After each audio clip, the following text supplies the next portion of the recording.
La crime que nous allons examiner aujourd'hui est si étrange et effrayante que la Cour britannique a caché les noms de toutes les personnes impliquées.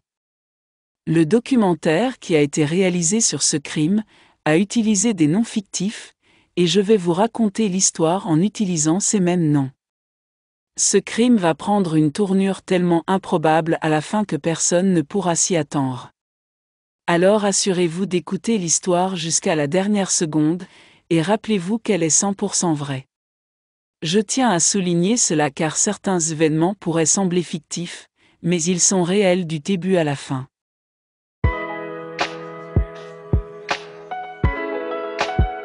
Le 29 juin 2003, deux amis se promenaient ensemble dans leur ville de Manchester, en Angleterre. Le premier s'appelait Mark, âgé de 16 ans, et le second s'appelait John, âgé de 14 ans. Vers 20 h, la police a reçu un appel du plus âgé des garçons, Mark, qui criait à l'aide. Il a expliqué à la police au téléphone que son ami John avait été poignardé par un homme qui les avait attaqués avant de s'enfuir. La police a immédiatement recueilli des informations sur leur emplacement et a dépêché la patrouille la plus proche sur les lieux. Lorsque la police est arrivée sur place, elles ont trouvé John, le garçon poignardé âgé de 14 ans, allongé par terre, tandis que Mark, son ami de 16 ans, se tenait à côté de lui en criant et en pointant du doigt vers l'extrémité de l'allée. Mark a affirmé que l'homme qui avait poignardé John avait fui dans cette direction. Pendant que l'un des policiers se dirigeait vers l'endroit indiqué par Mark, l'autre commençait à administrer les premiers secours à John en attendant l'arrivée de l'ambulance. Une fois John transporté à l'hôpital, la police et les enquêteurs ont commencé à enquêter sur les circonstances de l'incident. Le premier à être interrogé était Mark, le témoin de l'attaque au couteau. Il a expliqué qu'il se promenait simplement dans cette allée isolée lorsqu'un homme barbu vêtu de vêtements usés les a attaqués sans prévenir, poignardant John avant de prendre la fuite. Les enquêteurs étaient perplexes, non seulement par le fait que deux adolescents se promenaient dans une allée isolée comme celle-ci sans raison apparente, mais aussi parce que l'agresseur avait attaqué sans essayer de les voler ou de leur demander quoi que ce soit. Des questions troublantes tournaient dans l'esprit des enquêteurs.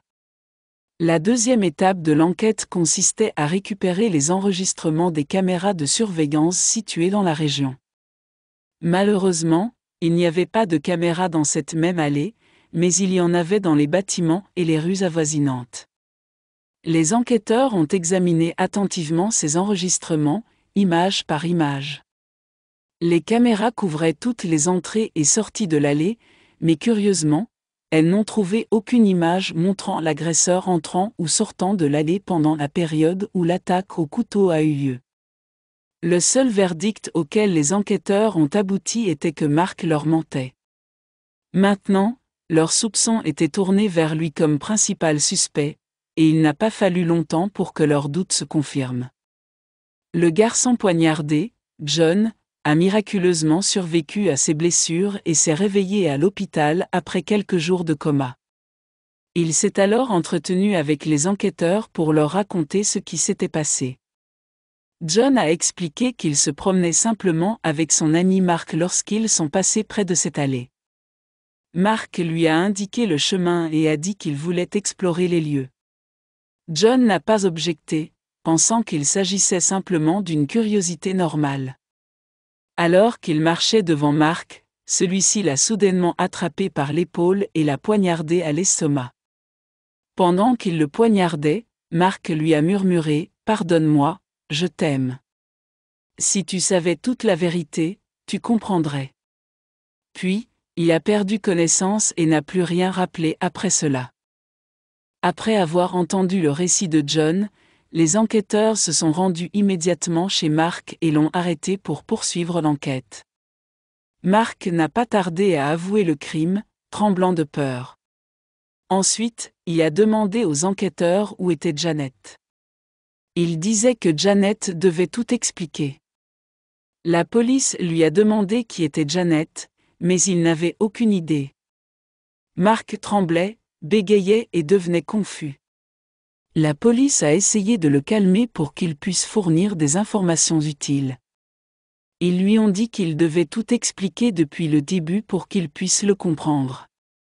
Peu à peu, Mark s'est calmé et a commencé à leur raconter une histoire incroyable, l'une des histoires de crimes les plus étranges jamais vues sur Internet. Les événements de cette histoire ont commencé en février de la même année, en 2003, soit 4 mois avant l'incident de poignardage. Mark, comme nous l'avons dit, était un adolescent de 16 ans vivant avec sa famille à Manchester, en Angleterre. Il était encore à l'école et travaillait à temps partiel comme laveur de vaisselle dans un restaurant. La vie de Mark était assez ordinaire, ses parents étaient respectables et n'avaient aucun problème, et Mark lui-même était un garçon poli et bien élevé. Bien que ses notes à l'école n'étaient pas excellentes, elles étaient bonnes. Mark travaillait dur dans son emploi de laveur de vaisselle pour économiser de l'argent jusqu'à ce qu'il puisse acheter un ordinateur portable. Une fois qu'il l'a eu, il a commencé à explorer le monde d'Internet. À l'époque, en 2003, Internet était en pleine expansion, et l'une des choses les plus répandues étaient les salles de chat. Mark a découvert ces salles de chat et a rejoint une spécialement dédiée aux adolescents de Manchester. Au début, Mark n'était pas très actif dans la salle de chat, il y passait juste un peu de temps libre puis partait. Mais avec le temps, il a commencé à participer et à s'impliquer davantage dans les conversations. Il est devenu l'un des membres les plus actifs de la salle de chat, passant des heures chaque jour à discuter avec d'autres membres sur divers sujets, des films au sport et plus encore. Comme pour beaucoup d'adolescents de l'âge de Mark, une motivation clé pour rejoindre ces salles de chat était de rencontrer des filles, de flirter et de découvrir un nouveau monde en ligne qui pourrait, en effet, faire oublier la vie réelle. Ces salles de chat avaient un espace public où n'importe quel membre pouvait participer à la conversation. Mais il était également possible d'ouvrir une conversation privée avec une autre personne, ou même de créer un groupe de membres pour une discussion privée que personne d'autre ne pouvait voir. Mark a commencé à parler à une fille nommée Rachel en la conversation publique.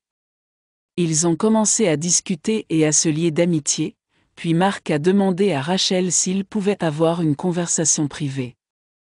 Dans cette conversation privée, ils ont appris à se connaître davantage. Rachel a dit qu'elle travaillait dans une salle de sport et avait également 16 ans, ce qui signifiait qu'elle avait le même âge que Mark. Leur conversation est devenue de plus en plus intense et, au fil des jours, ils ont passé des heures à se parler. Ils ont échangé des photos et leurs sujets de conversation se sont approfondis. Mark est tombé amoureux de Rachel et a commencé à lui faire des compliments. Rachel a réagi positivement à ses avances, et les jours ont passé avec eux parlant de plus en plus. Un jour, Rachel a dit à Mark qu'elle voulait lui présenter un autre garçon nommé John. Elle a dit que John avait les mêmes intérêts que lui et qu'elle pensait qu'ils pourraient devenir amis s'ils se rencontraient. John, c'était le même garçon qui a été poignardé. Comme nous l'avons dit, il avait 14 ans et vivait dans la même ville que Mark, Manchester, mais dans la banlieue, loin de l'endroit où vivait Mark. Contrairement à Mark, John venait d'une famille difficile.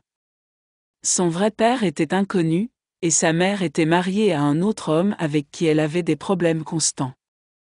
La relation entre John et le mari de sa mère était empreinte de haine, et la maison était toujours pleine de conflits. Tout cela a rendu John introverti et l'a poussé à se réfugier dans le monde en ligne pour échapper à la réalité.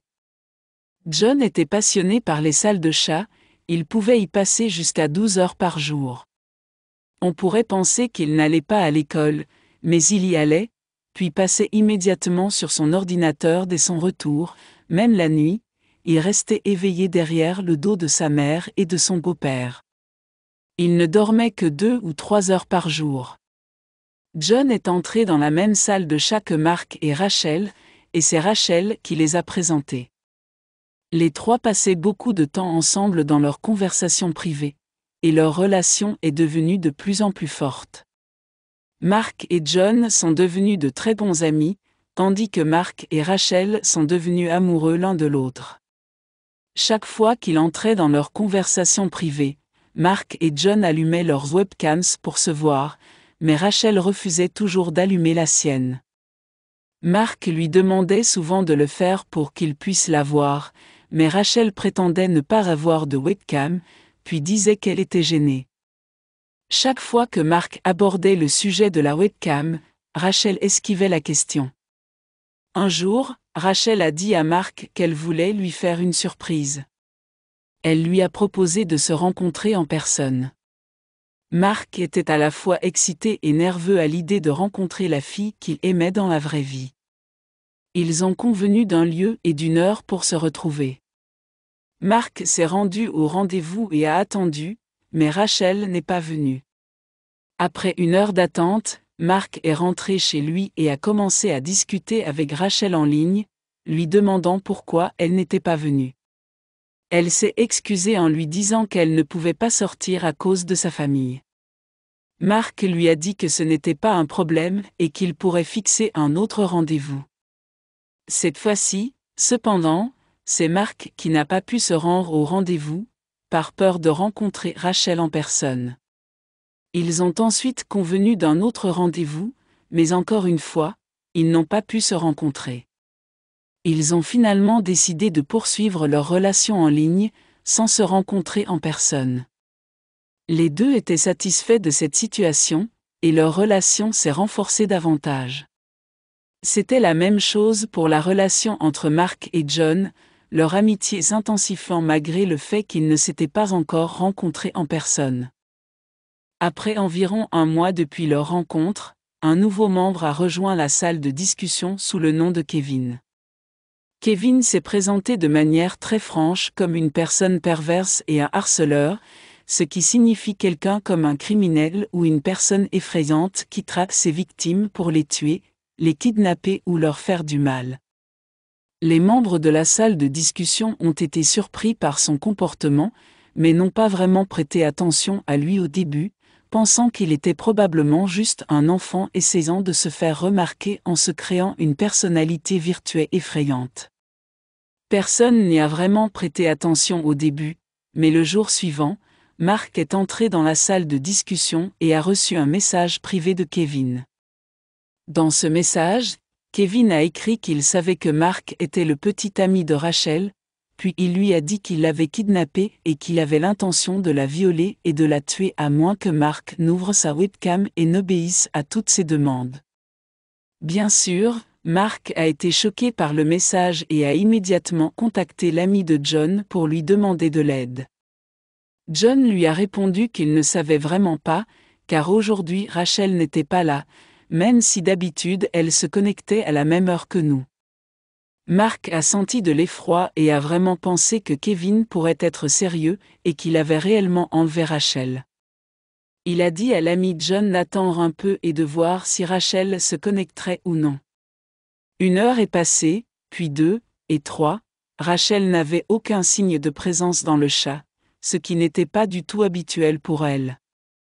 Marc était convaincu que Kevin l'avait vraiment enlevé. Il a donc répondu à son message en disant qu'il était prêt à faire tout ce qu'il lui demandait, mais que la seule condition était de ne pas faire de mal à Rachel. Kevin a alors demandé à Marc d'ouvrir sa caméra et de faire des choses déviantes, des choses mauvaises et humiliantes, dont nous n'entrerons pas dans les détails. Une fois qu'il a terminé, Kevin a assuré à Marc qu'il était satisfait et qu'il tiendrait sa parole en libérant Rachel le lendemain. Marc est entré dans la salle de chat, à la fois excité et effrayé, mais toute sa peur a disparu quand il a vu que Rachel était là. Marc lui a parlé et lui a demandé comment elle allait. Elle lui a dit que tout allait bien et que Kevin ne lui avait pas fait de mal. Elle lui a expliqué qu'elle comprenait les choses qu'il avait dû faire pour la faire libérer et a continué à s'excuser en lui disant qu'elle était désolée que cela se soit produit. Elle lui a dit qu'elle voulait le remercier personnellement, c'est-à-dire qu'elle voulait le rencontrer en personne. Ils ont convenu d'un lieu et d'une heure pour se rencontrer le lendemain. Après que Marc soit retourné au lieu convenu et que Rachel n'ait pas montré, il est rentré chez lui, s'est assis devant son ordinateur portable et a vérifié la salle de chat, mais Rachel était toujours absente. Il a demandé à John s'il l'avait vue ce jour-là, mais John a répondu par la négative. Ensuite, Mark a posé la question aux autres membres de la salle de chat, mais aucun d'eux n'avait vu ni parlé à Rachel. Une rumeur a commencé à se propager selon laquelle Kevin aurait enlevé Rachel une deuxième fois, mais cette fois-ci, il l'aurait agressée sexuellement et tuée. Mark était extrêmement perturbé par cette rumeur, mais il n'a pas pu trouver sa source. Après cette journée, Rachel a disparu de la salle de chat et n'est jamais revenue. En même temps, Kevin a également disparu. Cela a convaincu Mark que la rumeur était vraie, malgré son chagrin pour sa relation avec Rachel. Malgré cela, Mark et John ont continué à utiliser la salle de chat ensemble, renforçant leur lien. Ils ont même fini par se rencontrer dans la vie réelle et ont maintenu leur relation pendant environ 1 mois. Ensuite, une nouvelle personne est apparue, une femme se présentant comme Janet, qui prétendait être une mère de famille et agent secret pour les services de renseignement britanniques. Elle a proposé à Mark de le recruter et de lui offrir une formation pour devenir un agent secret, lui promettant richesse et amour en retour. Mark a été séduit par son charme et sa beauté, et il a envisagé de saisir cette opportunité. Bien sûr, ce discours aurait dû être accueilli avec scepticisme par toute personne raisonnable, mais Mark était un adolescent et n'était pas très astucieux. De plus, il sortait à peine d'une forte émotion après avoir été bouleversé par sa relation avec Rachel. De plus, Janet lui offrait tout ce dont il avait rêvé, un emploi d'espion, de l'argent, une belle petite amie. Tout cela a commencé à tourner dans la tête de Mark, et il a finalement décidé de se laisser emporter par l'idée. Après tout, qu'avait-il à perdre ? Il a donc accepté l'offre de Janet et a demandé quand il devait se rendre à Londres. Janet lui a expliqué qu'avant de se rendre à Londres, il devait réussir une série de missions qu'elle lui donnerait. Mark a accepté et a demandé quelles étaient ces missions. Janet a alors expliqué pourquoi il l'avait choisi spécifiquement pour devenir un agent secret. Elle a révélé que John, le meilleur ami de Mark, était en réalité une personne très importante, dont le vrai nom était Jess Bell. Elle a expliqué que Mark devait protéger John, car il était une cible potentiellement importante. Bien que surpris, Mark a fini par accepter la mission. La première mission consistait à accompagner John à son rendez-vous chez le dentiste le lendemain. Mark s'est donc rendu à l'école de John le lendemain matin et a demandé à l'administration de le laisser sortir pour son rendez-vous chez le dentiste. L'administration a appelé John en classe pour confirmer, puis a appelé sa mère pour vérifier. Sa mère a confirmé que John avait effectivement un rendez-vous chez le dentiste, mais qu'il prévoyait de le reporter. Cependant, lorsqu'on lui a dit que l'ami de Mark était là pour l'accompagner, elle a accepté de le laisser sortir. Étant donné que Mark était plus âgé que John, elle n'a pas trouvé cela suspect et a autorisé leur sortie. Après que la direction de l'école ait permis à Mark de sortir avec John, ils se sont rendus chez le dentiste. Après avoir terminé, ils ont passé le reste de la journée ensemble jusqu'à ce que Mark accompagne John chez lui. En rentrant chez lui, Mark a trouvé Janet l'attendant dans la salle de chat. Il lui a dit qu'il avait accompli sa mission avec succès, et Janet lui a répondu en lui expliquant qu'il avait des agents qui les suivaient tout le temps. Elle a commencé à décrire en détail où ils étaient allés et ce qu'il avait fait, ce qui a suscité des doutes chez Mark. Comment Janet pouvait-elle connaître toutes ces informations, même ce qu'il portait ?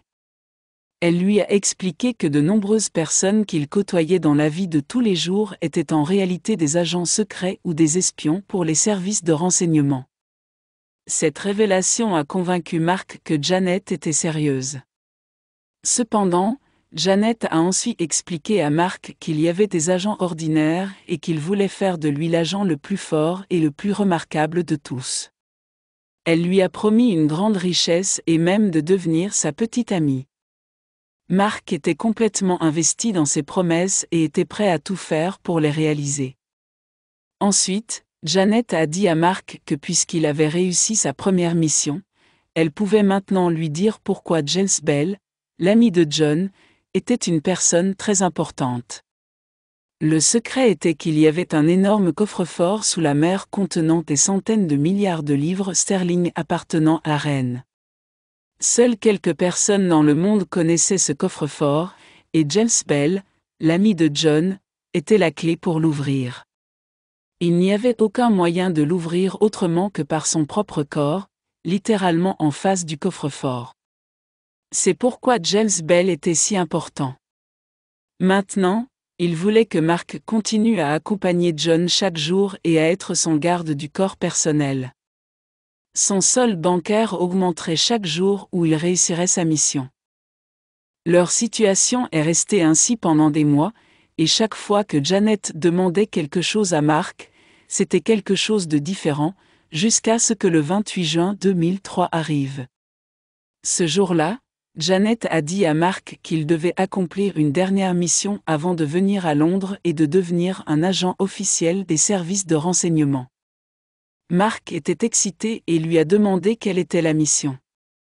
Janet lui a dit que cette mission serait la plus difficile de toutes, il devait tuer James Bell. Mark a été choqué par cette demande et a demandé pourquoi. Janet lui a expliqué que la santé de James Bell se détériorait rapidement, bien que cela ne soit pas évident, leurs analyses montraient qu'il avait un cancer malin qui se propageait dans son corps et qu'il mourrait bientôt.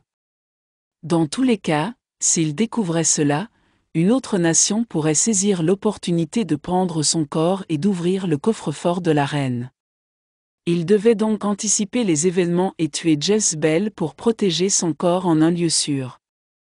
Mark n'était pas convaincu immédiatement, mais Janet a réussi à dissiper tous ses doutes en lui assurant qu'elle serait avec la police sur les lieux de l'incident après la mort de James Bell, portant des vêtements de police, et qu'il ne serait ni arrêté ni accusé de quoi que ce soit. Mark a finalement été convaincu et est parti avec un couteau de cuisine. Le lendemain, le 29 juin 2003, l'incident de poignardage dont nous avons parlé s'est produit. Lorsque Mark a emmené John dans une ruelle isolée, loin des caméras de surveillance dans la rue, malgré les avertissements de Janet, il l'a poignardé dans l'abdomen en lui disant qu'il l'aimait et qu'il était désolé, affirmant qu'il aurait compris s'il avait su les détails. John était étendu inconscient par terre, saignant, pendant 20 minutes jusqu'à ce que Mark décide d'appeler la police et les secours. John avait miraculeusement survécu à la gravité de ses blessures. Mark a été arrêté par la police après qu'ils ont découvert ce qu'il avait fait. Maintenant, Mark demandait où était Janet, et si elle venait, elle expliquerait tout à la police et aux enquêteurs. La police était stupéfaite par l'histoire et avait du mal à la croire en raison de sa bizarrerie, mais Mark cherchait vraiment Janet de toutes ses forces et leur regard montrait qu'il croyait tout ce qu'il disait. La police a mis Mark en détention et a perquisitionné chez lui, saisissant son ordinateur portable et commençant à enquêter dessus. Après un certain temps d'analyse des conversations, les enquêteurs ont confirmé que la plupart des personnages dans l'histoire de Mark étaient fictifs, Rachel, Kevin et bien sûr Janet. En réalité, toutes ces personnes étaient une seule et même personne. La principale preuve qui les a conduits à cette découverte était le mot « maybe », qui signifie « peut-être », écrit de la même manière que vous le voyez, mais toutes les fausses personnalités de Mark écrivaient ce mot de la même manière incorrecte. Cependant, une seule personne réelle écrivait ce mot de la même manière incorrecte, John. John représentait tous ces personnages en réalité. John était celui qui avait créé la salle de discussion et en était le modérateur. Toutes les plus de 150 personnes dans la salle étaient toutes John. Mark a découvert tout cela après que la police ait saisi l'ordinateur portable de John et l'ait interrogé. John a confessé qu'il était en effet celui qui jouait tous ces personnages et qu'il était celui qui avait planifié tout cela, et il a convaincu Mark de le poignarder. Mark a traversé des moments de doute avec tous les personnages avec lesquels il communiquait dans la salle de discussion, mais le seul personnage en qui il n'avait jamais douté était l'ami de John. Il n'a découvert la vérité que dans la salle d'audience lorsque John a avoué qu'il jouait tous ses rôles. Imaginez le choc de Mark et son sentiment de trahison et de naïveté face à tous les événements qui se sont produits. Le juge a déclaré que cette histoire, en raison de sa bizarrerie, dépassait même les conteurs d'histoires fantastiques les plus habiles de tous les temps. John a été condamné pour avoir planifié sa propre tentative de meurtre, ce qui est littéralement sans précédent dans l'histoire, tandis que Mark a été reconnu coupable de tentative de meurtre. En raison des circonstances étranges entourant cette affaire et du jeune âge des deux garçons, le juge n'a pas prononcé de peine d'emprisonnement à leur encontre, mais les a placés sous surveillance et leur a interdit d'accéder à Internet pendant 1 an, en plus de leur interdire de se voir ou de se parler pour toujours. Maintenant, vous vous demandez tous pourquoi tout cela est arrivé, pourquoi John a choisi Mark comme sa marionnette, pourquoi il a continué ce jeu pendant si longtemps, et pourquoi, finalement, il a décidé de planifier son propre meurtre. Malheureusement, il n'y a pas de raison claire. Un analyste psychologique dirait que c'est une relation unique entre deux personnalités, chacune capable de conduire l'autre à un état de folie irrationnelle. John a rendu Mark crédible des choses que personne de sain d'esprit ne devrait croire, et Mark, dans sa naïveté, a permis à John de le tromper et de le manipuler autant qu'il le voulait. John était comme l'auteur qui écrivait une histoire, et Mark était comme le lecteur idéal, car l'histoire se déroulait littéralement à sa mesure, avec une fusion unique entre deux personnages qui les a amenés tous les deux à un niveau incroyable de folie. Et c'est ainsi que nous arrivons à la fin de notre histoire. J'espère que vous l'avez apprécié. N'oubliez pas de cliquer sur le bouton « J'aime » et de vous abonner à la chaîne, et n'oubliez pas d'activer la cloche.